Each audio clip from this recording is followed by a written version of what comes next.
This method can help to answer key questions about inducing and evaluating lens-induced myopia in mice, such as how to stabilize lenses.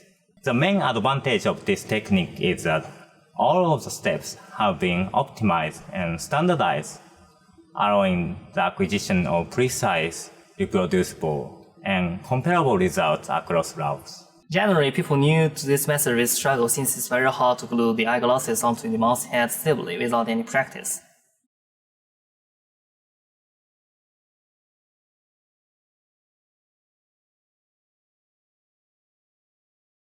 For each mouse, prepare the following: 1 head-mounted nylon stick, 1 higher and 1 lower titanium frame, 2 lenses with the appropriate powers according to the purpose of the experiment, 1 10mm length M1.4 size screw, 1 nut for the M1.4 size screw, 1 plain washer for the 0.3mm thick M1.4 size screw, and 2 artificial fingernail tips.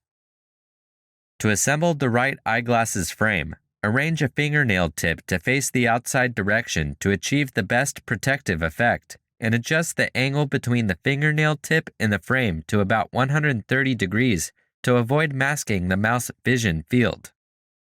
Using cyanoacrylate adhesive, adhere the artificial fingernail tip to the frame and allow the adhesive 12 hours to completely dry. Use nail clippers to trim the fully adhered fingernail tip to about a 1 by 1 cm shape and place the lens onto the frame. Inject the cyanoacrylate adhesive from the edge of the lens.